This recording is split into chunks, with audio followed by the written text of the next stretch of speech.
عثمانیہ ادارہ ہر آنکھ کا ہے تارا۔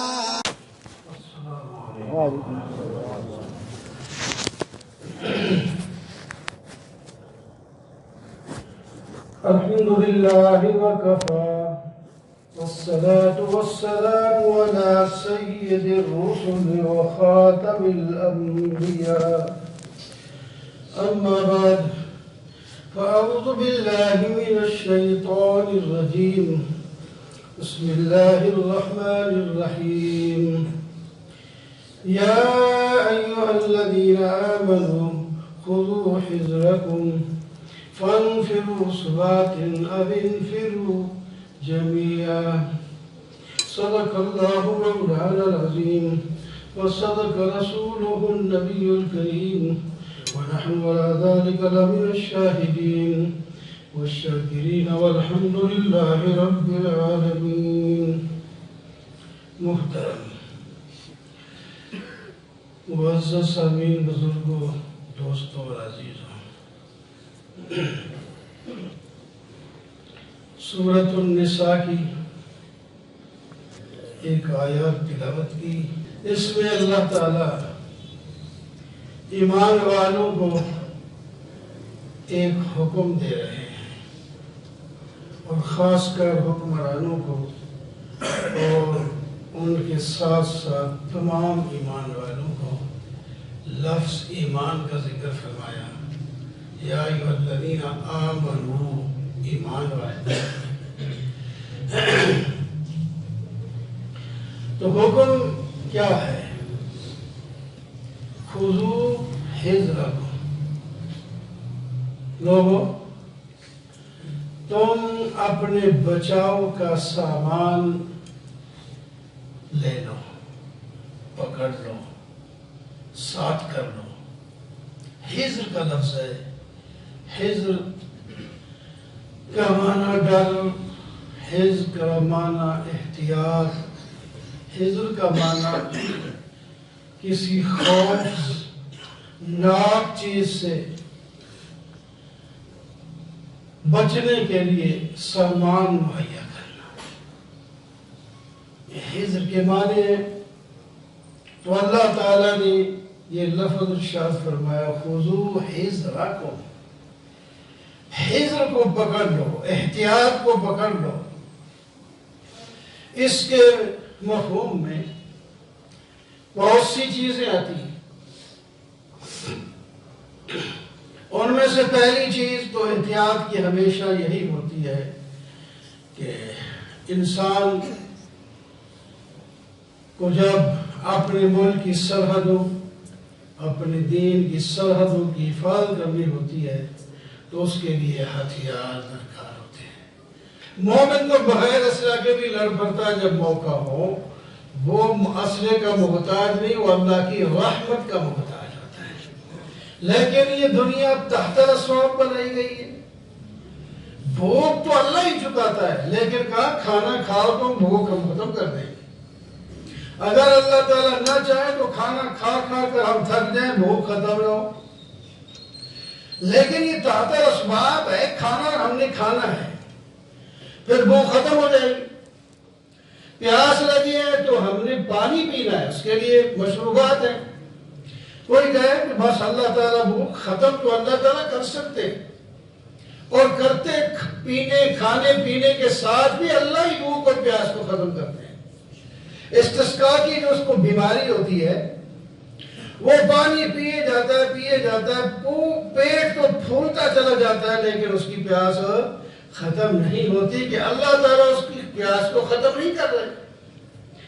تو اللہ تعالیٰ چاہیں تو ایک گھونٹ کے ساتھ بھی سخت ترین پیاس کو ختم کر دے. جس طرح 2 جمعے پہلے میں نے عرض کیا تھا، جب طالوت اپنی جماعت کو لے کے جا رہا ہے امتحان کے لیے، فرمایا کہ آگے جو دریا آ گیا اس سے پانی تم نے نہیں پینا.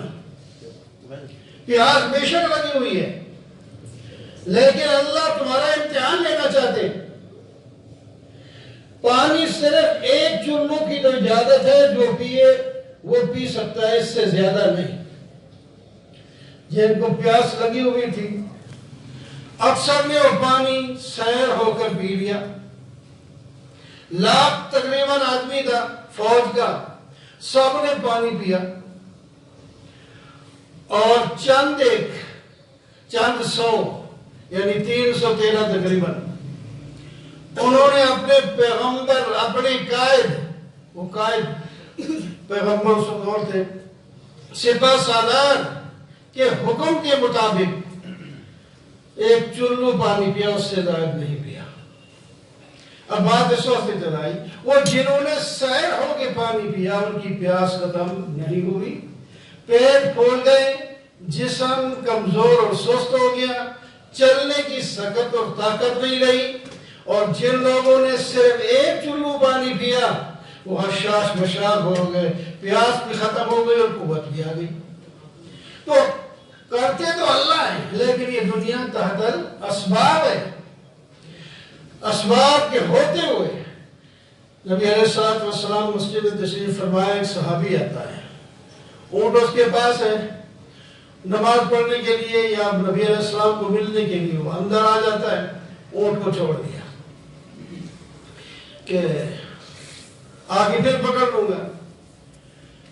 آپ نے پوچھا کس پر آئے؟ اونٹ پر۔ اٹھ کے جب ہے باہر چھوڑ دیا ہے، پاؤں باندھا ہے؟ نہیں۔ فرمایا یہ غلط ہے، جاؤ اونٹ کے پاؤں باندھ دیا، اس کے بعد اللہ پر توکل کرو، جتنا تم کر سکتے ہو وہ تم کر لو، آگے اللہ کرے گی۔ یہ غلط ہے کہ تم اسباب کو چھوڑ دو، اسباب کو تم نے جب حکم اللہ کا ہے، یہ تو پھر نافرمانی ہو گئی۔ جب حکم اللہ ہی کا ہے، کلو واشربو، کھاؤ اور پیو، تو پھر اس کو نہ کھائے پیے کہ نہیں کہ میری ایسے ہی دیکھا حج، یمن کے کچھ لوگ حج کے لیے آئے، ہم توکلنا، ہم جو ہے اللہ پر بھروسہ کریں گے، کوئی ذات الہ لے جانے کی ضرورت نہیں ہے، بس اللہ جو ہمیں کھلائے گا اللہ ہمیں پلائے گا۔ تو جب اس طرح گئے تو اللہ نے ذرا امتحان لے لیا، کسی نے ان کو نہ کھلایا نہ کوئی پلایا، بھوکے جب ہوئے بہت تو برداشت نہ کر سکے، پھر لوگوں سے مانگنے لگے۔ فَإِنَّ خَيْرَ الزَّادِ التَّقْوَىٰ وَاتَّقُونِ، پھر یہ آیتیں نازل ہو گئی، آئندہ جب تک راہ ذات راحلہ اور خرچ تمہارے پاس نہیں ہو، حج کے جانے کی ضرورت نہیں ہے۔ یہ مانگنا، لوگوں سے مانگنا، یہ کہاں جائز ہے؟ تم تو ہمت کرو، دینے والے بنو، لینے والے کیوں بنتے ہو؟ دینے والے۔ ایک بزرگ جا رہے تھے تجارت کے لیے اور دوسرے بزرگ سے مل کر گئے، تو تھوڑے دن کے بعد واپس آئے، بھائی آپ تو دور جا رہے تھے تجارت کے لیے، مہینوں کا جو ہے آپ کا حساب تھا، تو آپ جلدی آ گئے۔ کہتے ہیں آخر میں فلاں جگہ پہنچا، ہم نے دیکھا ایک نابینا سانپ زہریلا ہے، اس کو وہ چڑیا کہیں سے چیزیں لے آتی ہے، اس کے منہ میں ڈالتی ہے، وہ سیر ہو جاتا ہے، کھا لیتا ہے۔ تو میں نے کہا جو اللہ اس نابینے بوڑھے سانپ کو کھلاتا ہے وہ مجھے بھی کھلائے گا، مجھے تجارت کی ضرورت نہیں ہے۔ اس وقت میں واپس آ گیا تو حضرت نے فرمایا جس کے پاس ملنے، انہوں نے کہا پھر تم سانپ کی طرح بنے ہو، چڑیا کی طرح کیوں نہیں بن گئے؟ اور سانپ تو جو ہے محتاج ہے، وہ چڑیا خود بھی کھا رہے، اس کو کھلا رہی ہے، تم بھی کماتے خود بھی کھاتے لوگوں کو کھلاتے، یہ بات نہیں سمجھ آئی؟ یہ دنیا تحت اسباب ہے، کرو، لیکن صرف یہ نہیں کہ دنیا کے اسباب میں ہی لگے رہو، اپنا مقصد ہی ختم کر دو۔ تو خذو حذرکم، تو لوگ اپنی احتیاط کا سامان لے لو، جتنا تم سو سکو، وَأَعِدُّوا لَهُم مَّا اسْتَطَعْتُمْ، تم تیار کرو جتنا تیار کر سکتے ہو، اس سے زیادہ تم مکلف ہی نہیں ہو۔ یہ برابر نہیں کہ تمہارا دشمن جتنا اسلحہ رکھتا ہے تمہارے پاس میں اتنا ہو، بے شک اس سے بڑھ بھی جائے، لیکن اگر اس وقت تمہارے پاس ان کے برابر بھی نہیں تو کوئی بات نہیں، اتنا تم کر سکتے تھے، ٹھیک ہے، اور مقابلے میں جب اگر مقابلے کی بات ہو جائے تو پھر پیچھے نہیں رہنا، پھر یہ نہیں دیکھنا ملک بڑا ہے، اس کے بعد اسلحہ بڑا ہے، اس کے بعد فوج بڑی ہے اور ہم تھوڑے ہیں، پھر نہیں دیکھنا، پھر کم من فئۃ، پچھلے جملے کم من فئۃ قلیلۃ غلبت فئۃ کثیرۃ بإذن اللہ، کتنی دفعہ کتنے موقع ایسے آئے ہیں چھوٹی جماعتیں بڑی جماعتوں پر غالب آ گئی، ہمارا پہلا جو مارکہ اسلام کا ہوا، بدر میں ہم تھوڑے نہیں تھے، 313 اور ادھر 1000 کے قریب، تو 313 والے ان کو مولی گاجر کی طرح کاٹ دیا، بڑے بڑے سردار پھڑکا دیے اور باقی 70 قید کر دیے، باقی بھاگ گئے، 70 مارے گئے۔ تو اس واسطے پھر اللہ پر بھروسہ کر کے کھڑے ہو جاؤ، پھر نہ دیکھو ہمارے پاس ان کے مقابلے میں کم ہے یا زیادہ ہے، پھر نہیں دیکھنا، بس لیکن تیار کرو، یہ نہیں کہ بالکل بس ایسے اللہ پر بھروسہ کر کے چل پڑو۔ اللہ تعالیٰ اسلحے کا نام بھی لے سکتے تھے، لیکن خذو حذرکم کا لفظ بولا، تو اس میں اور بھی بہت سی چیزیں ہیں۔ اپنا علم اور سمجھداری، ترتیب، یہ بھی تمہارے پاس ہو، انتظام اور تدبر، اس کا بھی تم نے خیال رکھنا ہے۔ اپنے دشمن کو کس طرح زیر کرنا ہے، اس کے لیے تمہارے پاس علم ہو، تمہارے پاس انتظام ہو، بڑے سے بڑے لوگوں کو آپ نے کاموں کرنا ہے، ان کا مقابلہ کرنا ہے بڑی فوج کے ساتھ، تو تمہارے پاس علم اور ہنر بھی ہونا چاہیے۔ واقعات جو ہیں وہ بتائے جائیں تو آدمی کو بات بڑی اچھے طریقے سے سمجھ آ جاتی ہے۔ سمجھ جو ہے مثالوں کے ساتھ، واقعات کے ساتھ، اللہ تعالیٰ نے خود قرآن پاک میں بہت سے واقعات بیان فرمائے ہیں۔ حضرت امیر معاویہ رضی اللہ تعالیٰ عنہ کا زمانہ ہے، اور ان کے ایک شخص کو، یعنی مسلمانوں میں سے ایک شخص کو، وہ تجارت کی غرض سے تھا یا کسی جنگ میں، اس کو پکڑ کے لے گئے رومی پکڑ کے لے گئے۔ اس وقت روم جو ہے مسلمانوں کے قبضے میں نہیں تھا، تو پکڑ کے لے گئے، جا کر اس کو اپنے سردار کے پاس، جو ان کا سربراہ تھا، بادشاہ، پیش کیا کہ یہ آدمی ہم نے پکڑا ہے مسلمانوں کا۔ اب ان سے تفتیش ہو رہی ہے، حالات معلوم کیے جا رہے ہیں، تو اس نے دھڑلے سے، حالانکہ وہ ایک ہے اور دشمن کے کنٹرول میں ہے، اور جناب کوئی پرواہ نہیں، بڑی جرأت کے ساتھ اور بادشاہ کے ساتھ آنکھوں میں آنکھیں ڈال کر بات کی، تو جو فوج کا سربراہ اس کو لے کر گیا تھا، اس کو غصہ آ گیا اور پھر تھپڑ رکھ کے دیا، اس مسلمان کو تھپڑ لگایا، تو مسلمان نے یوں اوپر سر کر کے کہا، او معاویہ، تیرا اور ہمارا فیصلہ قیامت کے دن اللہ کریں گے، آپ ہمارے بادشاہ ہیں اور ہم آپ کے رعایا ہیں، اور آپ کے رعایا کے لوگ اس طرح ذلیل ہو رہے ہیں، ضائع ہو رہے ہیں، اور آپ کو پرواہ نہیں۔ بس یہ بات تھی، ہوا میں اڑا دی، اللہ نے وہاں پہنچا دی جس کے ذریعے بھی پہنچائی۔ امیر معاویہ رضی اللہ تعالیٰ عنہ کو جب پتہ چلا تو فوراً ہی فوج کے قائد کو بلایا کہ یہ بندہ، اس سے پہلے تو انہوں نے فدیہ بھیج کر اس بندے کو چھڑوا لیا، اور اس کے بعد فوج کے قائد کو بلایا کہ یہ بندہ جس نے تھپڑ مارا ہے، یہ بندہ یہ ہمارے پاس حاضر ہونا چاہیے، آپ تدبیر کریں، جو مرضی ہے کریں۔ درمیان میں دریا پڑتا ہے، سمندر پڑتا ہے، اس نے کہا ٹھیک ہے، مجھے مہلت دی جائے اور ایک کشتی طرح تیار کر کے دی جائے جس کے چپو جو ہیں وہ پانی کے اندر ہوں، باہر نظر نہ آئے، اس قسم کی کشتی تیار کر دی جائے اور میرے حوالے کر دی جائے، اور پھر میں جانوں وہ بندہ جانے۔ بہرحال وہ کشتی تیار ہو گیا، وہ چلا گیا، تاجر بن کے گیا، چیزیں وہاں بیچی، خریدی، اور تحفے تحائف بھی وہاں کے لوگوں کے لیے دے گیا، ان کو دی۔ اور وہ بندہ جس نے تھپڑ مارا تھا، اس کو وہ تعارف تو پوچھ کے کر گیا تھا، اس کو کچھ نہیں دیا، حالانکہ وہ فوج کا بڑا تھا، اس نے بےزتی سمجھی اور کہا کہ مجھے کچھ نہیں دیا۔ نے کہا یار مجھے تعارف نہیں تھا، مجھے پتہ نہیں تھا آپ کون ہیں کون نہیں، تو یہ اب تو تحفے ختم ہو گئے ہیں، تو آئندہ پھر دوبارہ سفر پہ آؤں گا تو آپ کے لیے بھی لاؤں گا۔